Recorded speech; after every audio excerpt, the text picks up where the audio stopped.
So I did kind of put together, Vijay, a list of questions that I have for you. And by all means, if you have any questions for me that I can answer, I want to be able to answer anything for you as well. This is definitely just kind of an open two-way communication streak here today, okay? Okay, sounds Um, good. so I would love for you to share with me a little bit about yourself. It doesn't have to be super anything personal or anything, but how you became a pharmacist, how you kind of got into that profession and kind of what you enjoyed the most about it. Okay. Well, I've donned quite a few caps in my career.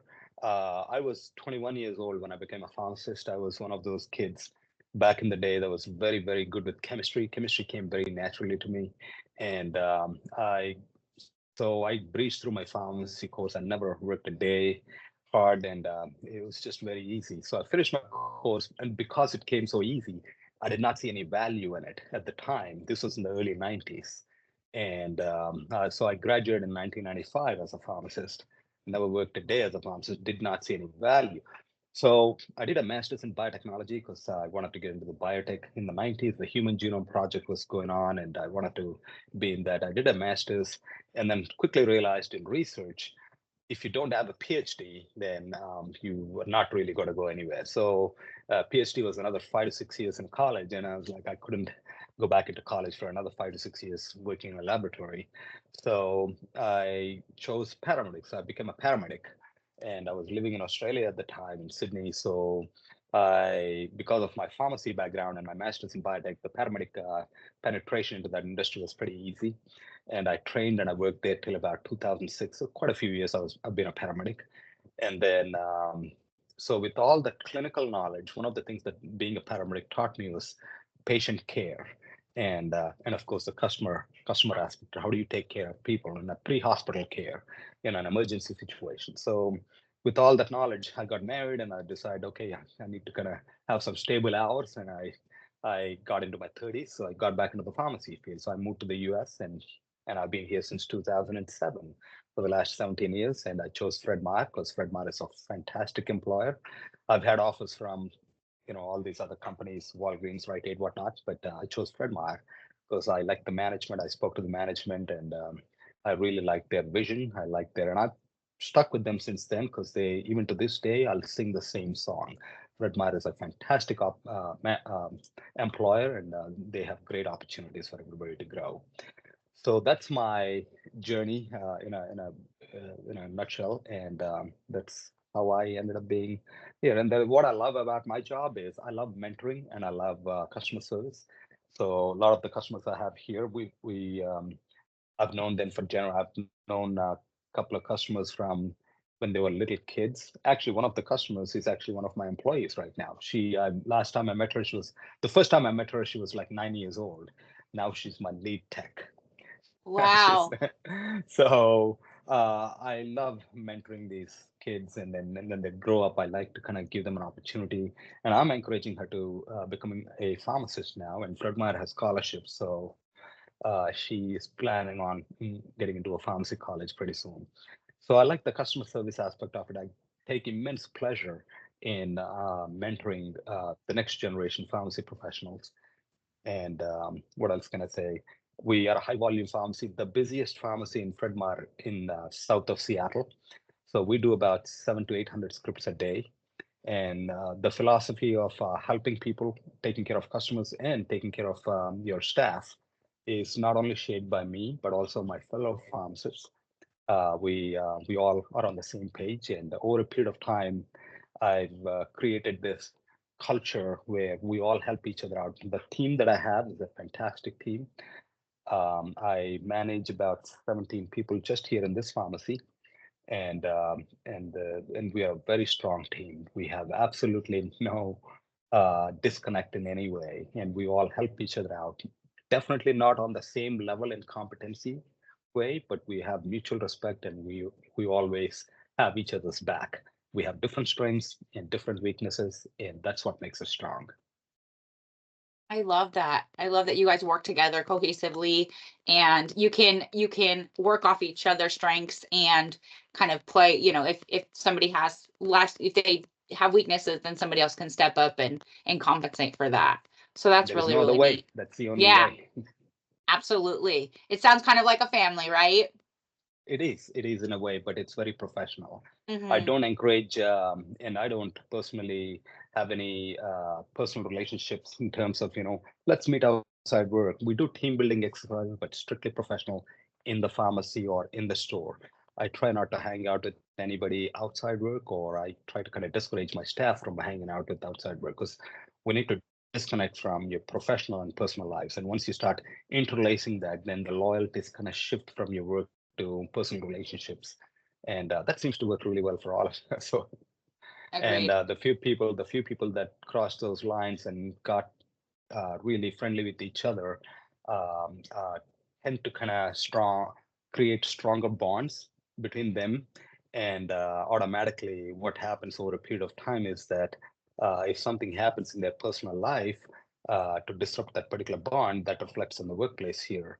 Or if one of them has an issue with another employee here, instead of resolving to them by themselves, they lean upon a stronger bond of another, and now we have a disconnect. So we did have examples in the past, and I use that as case studies now to reiterate the fact that the best way to work cohesively in a team is to keep your personal relationships away and let's just be professional.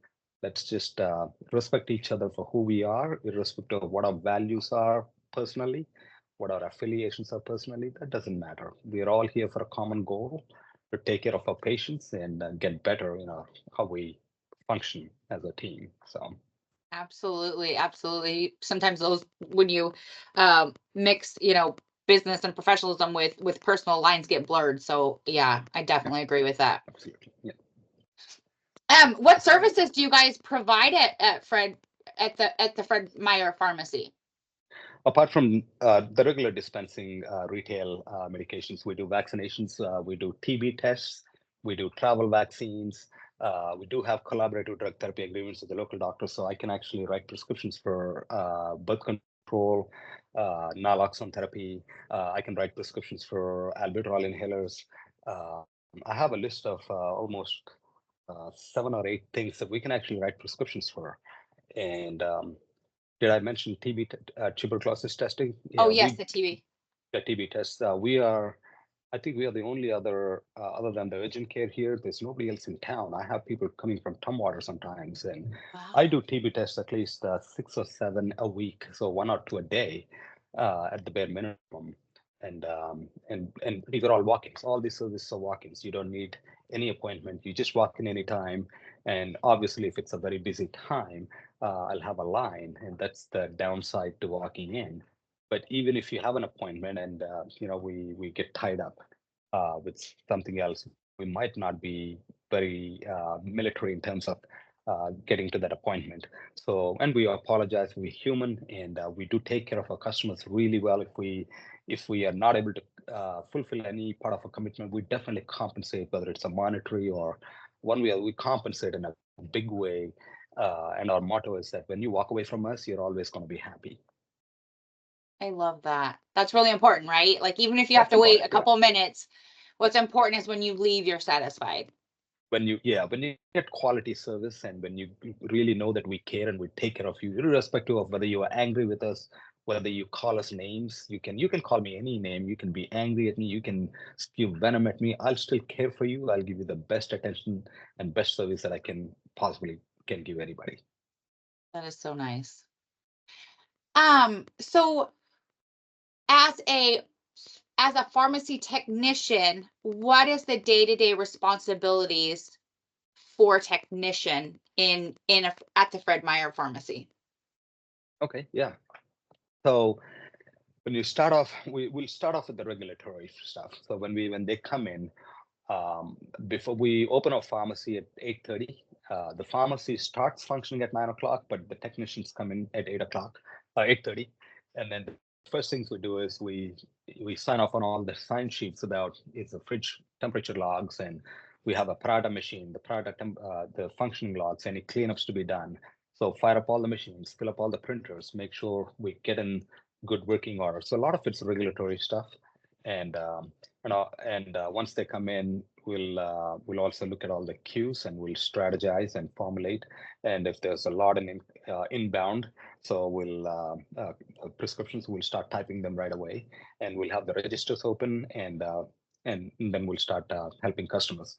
So and in a day-to-day, the pharmacy technicians will be helping with typing, definitely prescriptions, obviously dispensing, customer service, answering phone calls, staying in compliance, checking with the pharmacist appropriately for directions, and whether it's getting signatures for customer statements, for the yearly tax returns, and or helping with transfers, faxing doctors, communicating with doctors, whether it's reconstituting medication, suspensions, whatnot, and what else? Just organizing the paperwork, and also redirecting customer concerns. So there are certain things that technicians can do, and some things technicians cannot do. The technicians can tell a customer where uh, aspirin is located in the store. They can walk them there. They can bond with them, but they cannot tell them exactly why an aspirin is used, even though it's universal, or a Tylenol is used, even though it's universal language. It's just the license limitations that they have, and as you're very well aware. So these are some of the things in a nutshell what a technician does in a role. Now, to help them do that, what we offer at Fred Meyer is that we give them a good chance to excel at their job by giving them enough support and enough training. And we also have free refreshments and coffee and water and the restroom, everything inside the pharmacy, so they don't have to go outside. And and our customers are very thankful as well. So we have almost every day we have cookies and cakes and chips and customers give us. So there's a lot of food back here that doesn't get eaten and gets thrown away. So my technicians are also very well taken care of, both not just by management but also by our customers. So they do that, and I try to warn them to go, hey, watch your sugar intake, watch your that's all junk food intake. And as a health professional, I'm duty bound, and as their coworker, I'm as a well wisher. I want to make sure they don't get unhealthy by eating unhealthy food just because it's free. Right. Right. You're like, bring the carrots, drop off carrots. Not carrot cake, carrots. That's right. Carrot cake, yeah, that's right. So Vijay, do you guys do externship there or strictly hire once they're graduated? no, we do externships, and that's how we hire. Okay. Most of my hires have been externs or charter college. Just only one or two hires have been, hey, I've trained at charter college and I've extended at Walgreens and Walmart or whatever, and here's my Mhm. resume. And then I interview them, and then sometimes I see that some of those other locations didn't have any space to hire them. Like right now, there is a student from charter college externing right now as we speak behind me, Oh, and neat. we are hiring her, and I'm going to hire her. Yay! Oh, yeah, like I said, that's been my bread. You guys have been my bread and butter, and I'm not even looking anywhere else other than just solely for you, solely your students. And I do have people from within the store sometimes apply, saying whether it's a barista from my Starbucks or somebody from the electronics department, they want to have a career in pharmacy, and they look at the posting and they'll be like, oh, I want to come in there. I want to learn some medical stuff. I have some pharmacy needs, some knowledge needs within my family, so maybe I can fill that gap. And pretty some inspiring stories, but they obviously don't have the training that you guys give to your students, and as much preference as I give them, they don't measure up to the standards of your students. So I always give charter college students the top preference, and everybody else comes secondary, whether it's a family or a friend. Send the barista to charter college and then they can go and work at Fred Meyer. Exactly. Yeah, absolutely. We do have a tech and training program, and Oh, neat. we train some students as well. But then again, when we train our students, we just train them into how we function. And these students, after getting their license, go to a hospital, they're lost. They have no idea. Whereas when they come from you and they come here, and retail's not for everyone. Some students sometimes after a while go, I can't handle these people. I can't handle these phone calls. I can't handle the volume of work. I would rather sit in a hospital where, I do some isolated stuff as opposed to working with 20 other people. And it's a personality trait, and I respect that. And I feel happy when they come from charter college and make the decision because I know that they have the training to address those sort of things. I feel very unhappy when we train them to become a technician through our training program, and they make that decision afterwards, and they can go and they're going to fail. Well, we can't train them to succeed in a different fishbowl. You know, Right, they can only right. survive in this fish world. So that's the downside of That's kind of the our training difference. program, whereas that's your strength. And yeah. What would you say, you've seen students from charter college come and extern there.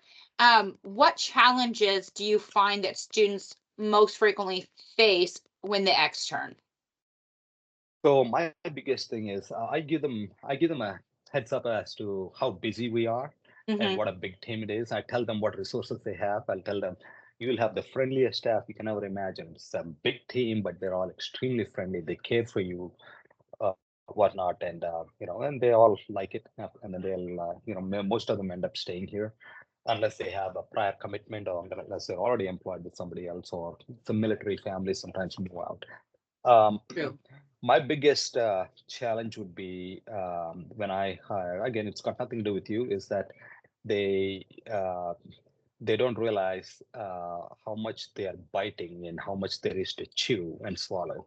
So they don't realize what they're getting themselves into in terms of the volume of work. And it can be overwhelming in the beginning, but with the appropriate support and with the appropriate training, they pick up pretty easily. Yeah. And and also the professionalism that is expected takes them by surprise. And like I just said, try not to have any friendships within the pharmacy. That is a novel concept for a lot of people. And especially when they come in from, whether it's a fast food restaurant background or a barista background, they tend to hang out, have a cigarette outside in the parking lot, and have relationships, sometimes romantic relationships, sometimes any relationship, even a friendly relationship. And I tend to kind of show them that those relationships, as good as they are, they can, like we talked about before, they can get into your your performance and affect your professional relationships. So as long as we can keep them, uh, um, draw a line and not go over that line while being in here, there's a whole world out there to make friends. You don't There have to you make go. friends with these Yeah. 10 people here. So keep Right. these 10 people as your colleagues, your coworkers, respect their privacy. Don't ask them about, if they tell you a thing or two, that's fine, but you don't want to hang out with them, plan on going to movies or trips with them, and none of those. You're going to be totally fine. But having said that, we do have team building exercise.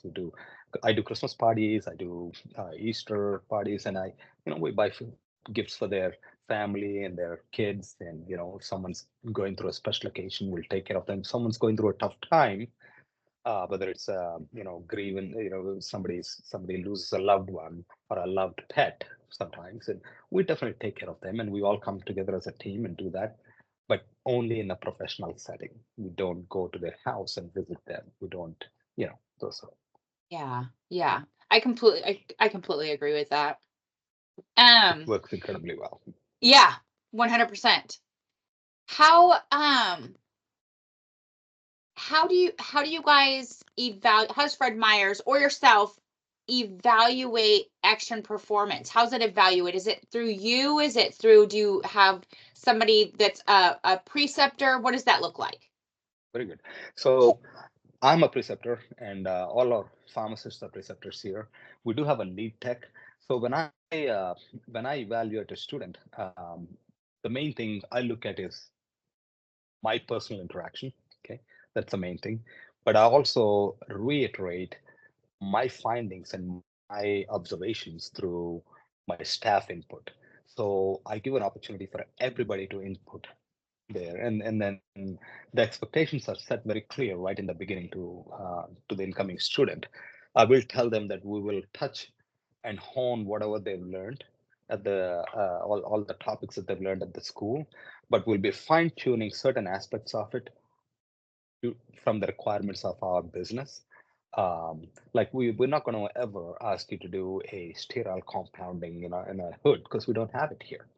Right. But I'll teach you how to look at the intricacies of a paratha machine, which you might not have been taught. Conceptual awareness is what you probably have, but practically, when a cell goes bad, what what could be the possible reasons, and how do you fix it, and what's efficient way to kind of go about it? What's plan B if you can't fix it and you can't diagnose? What's plan B? So these are troubleshooting. So we teach them all this ancillary stuff, and so I get feedback from my staff, and I get feedback from. I'll also check in with the student on a regular basis, saying, what do you like, what do you don't like, and why don't you like it? Is it being too hard for you? Are you getting enough help? A lot of times when we don't like something because we don't understand it, it's troubling us, and we know we're not going to function really well in that particular aspect, in which case they need a little bit more training, a little more support, guidance, and help. So I find, and I probe into those things, and the main thing I look for is the willingness to learn, and the ability and the professionalism to perform. You can learn everything, but if you're unwilling to perform from using your knowledge, then I rarely come across that, because it is something that you um, you get it through osmosis. When everybody around is working hard, you automatically tend to work hard as well. If everybody is sitting back and relaxing and watching time, or being on their phone, then you tend to think that's okay. If they can do it, I can do it, and you tend to uh, get into that osmotic environment, and imbibe all those unprofessional behavior. So yeah, that's the way we evaluate. It's a collaborative approach. It's a very consultative approach as well. And a lot of times, whether it's good or bad, there is no such thing as bad. There's only constructive feedback. So we try to construct where where the deficiencies are, and we try to kind of help them overcome those deficiencies. And I try to tell them that there is nothing you can do that is going to disappoint me. Oh, but I just want you to put in your sincere and best effort, and we'll get you to the best of your game. Yeah. Yeah, I love that. And I think it's important that, that there's constant feedback and, having those conversations of how are you feeling? What do you feel like you're grasping, and what do you feel that you're enjoying and valuing the most out of this externship? What is lacking? Where do you feel that you're not so confident, in a skill set? Is it, that we're seeing umpteen customers? Is it that you're not grasping, this aspect? And so that way you can say, hey, okay, then we can work on this more so that you can develop and hone those skills better. So I really, really appreciate that. Thank you. Thank you. um how do you feel the partnership between Charter College and your pharmacy is going? It could be a lot better. Like I said, there's a communication gap, and I can't Yeah. try to bridge that. It could be a lot more productive for both of us. It could be a Okay. very good symbiotic relationship where, like I said, you can, if I can have some sort of a direct line to your graduates, and if not my pharmacy, I can actually place a lot of your students all Yeah. around. And I'm good friends with the Walgreens next door. Keith is I know him, and I'm good friends with pretty much. I've been here for 17 years. I know every pharmacist in town, part time, Right. full time. So we all know each other when we do transfers, and many of them, jump companies, and some of them are new graduates in town, and over a period of time, we get to know each other. So, and we all talk. We all talk to each other. We know good technicians. I know good technicians in my competitors, and if they ever, for whatever reason, decide to come over to me, I don't even need to do a reference check because I know these techs. And so it's a kind of small world in that way. Right. But what I'm trying to say is that it could be very beneficial for our relationship, wherein if I can place one of your techs at my stores, I can always check with my friends at my competitors. Even though we are business competitors, we're all friends. We all get along with each other. We help each other out. So I know where there are holes where I can put you there, and some of them are not good environments, like the Target CVS is not a good environment. I would not, I wouldn't send my students over there. And, I tell them, I usually, if somebody goes over there, I just tell them, I give them a warning saying that if you don't like, you always have a chance to walk, but try it out. But Yeah. set your expectations a little bit different than when you came over here. Or Right, so right. yeah, it could be a lot better. And Yeah. I'm looking forward to anything that you can offer or you guys can do to kind of collaborate with me and for a mutually beneficial relationship. Absolutely. And I think what's really important is connecting you. One is, just spreading that information out there, getting you in communication with our director of career services, which is Will McCoy. He's fantastic. He's been with the organization for quite some time now as well. He actually, when he first started, he actually started out of the Pasco campus. That's where I originally started from as well. I actually now work remotely. He does as well, but now he's back in Utah, and then I moved to Utah, but now I'm back in Pasco. So we're playing switch swap Okay. with states. We're bouncing from state to state. Right. But really neat guy, and I think it's really just building that communication piece and just saying, hey, I definitely have the passion. I really enjoy your students, and we have the means to hire. And if we don't have the means, we don't have those positions. I've been here 17 years, and it is a small fishbowl that I know all these other pharmacists. So let's build that relationship. Yes, absolutely. Definitely. Yeah. All My last question, I guess, for you, aside from, just building that relationship and that communication piece, is there anything else you feel that charter college students could work to improve upon that you see just kind of on a regular? Is there something that you see that's consistent, that's lacking when they come and start there at your pharmacy? Okay, so not yet. Right now, you guys are doing really well. But one of the things that I would like to suggest, because I see the industry moving to a particular direction where um, if you're prepared now, you'll be able to be on the forefront for that. So if I could recommend something, and I'm sure you're going to agree with me after I finish this. Right now, almost every company is getting into paying their techs to be vaccinators. Okay. And I remember in late 2007, 2008, pharmacists were not trained by the colleges to vaccinate. The companies hiring them or training them. And over a period of time, the pharmacy colleges put that into the curriculum to train their students right from the first year. First year, when you get into the college, right away they go through vaccination training programs and then they get trained.